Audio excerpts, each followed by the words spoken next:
ဒီနေ့မှာတော့သမီးချွိုင်းလေးကိုလုပ်ပေးဖြစ်တဲ့ activity လေးတစ်ခုနဲ့မိတ်ဆက်ပေးမယ်ပေါ့နော်အဲ့ဒီ activity လေးကတော့ပလင်းထဲကိုကျဲသီးလေးတွေကိုထည့်ခိုင်းတဲ့ activity လေးပဲဖြစ်ပါတယ်ရှင်ဒီလို activity လေးတွေလုပ်ပေးခြင်းအပြင်ကလေးတို့ဘာကောင်းကျိုးတွေရမလဲဆိုတော့fine motor skill အနေနဲ့ကလေးရဲ့လက်ချောင်းလေးတွေကိုတမ်းမာလာစေပါတယ်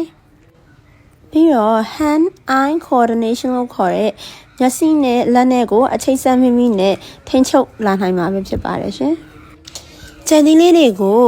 ပလင်းထဲကိုဝင်အောင်ထည့်ရတာဖြစ်တဲ့အတွက်ကြောင့်မို့လို့သူ့ရဲ့အာယုံစူးစိုက်မှု skill တွေကိုတိုးတက်စေတဲ့အပြင်ထိန်းချုပ်နိုင်မှုစွမ်းအားလည်းပိုပြီးကောင်းလာပါတယ်ရှင်။ဒါတွေကအုံနှောက်ရဲ့အရှိပိုင်းဖြစ်တဲ့ prefrontal cortex ကိုလှုံ့ဆော်ပြီးတာဖြစ်တဲ့အတွက်ကြောင့်မို့လို့ကလေးရဲ့အုံနှောက်ဖွံ့ဖြိုးမှုအတွက်လည်းအထောက်အကူပြုပါတယ်ရှင်။ကျက်သီးလေးတွေကိုလှော်ချလိုက်တဲ့အခါမှာဘူးထဲမှာအတန်လေးတွေမြည်လာတာဖြစ်တဲ့အတွက်ကြောင့်မို့လို့ကျက်သီးပြုတ်ကြတဲ့အတွက်ကြောင့်အတန်မြည်တယ်ဆိုတဲ့ cause and effect အကျိုးအကြောင်းဆက်စပ်မှုကိုလည်းသိရှိနားလည်စေပါတယ်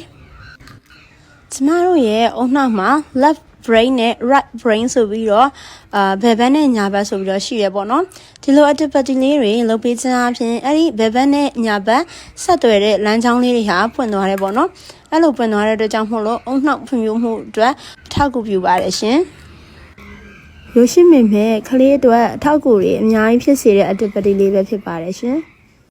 ဒီမှာကျမတို့သတိထားမှာပေါ့နော်ဒီရွယ်ကလေးတွေကတွေ့သမျှကိုပါဇက်သေးကောက်ထည့်တဲ့အရွယ်ပေါ့နော်အဲ့တော့သူ့နားမှာအချိန်ပြည့်ကြည့်ပြီးတော့သူ့ကိုအနှဲ့မဖြစ်အောင်လို့စောင့်ရှောက်ပေးရပါမယ်ရှင်။အဆုံးထိကြည့်ရှုပေးတဲ့အတွက်ကြောင့်အားလုံးကိုကျေးဇူးများကြီးတင်ပါတယ်ရှင်။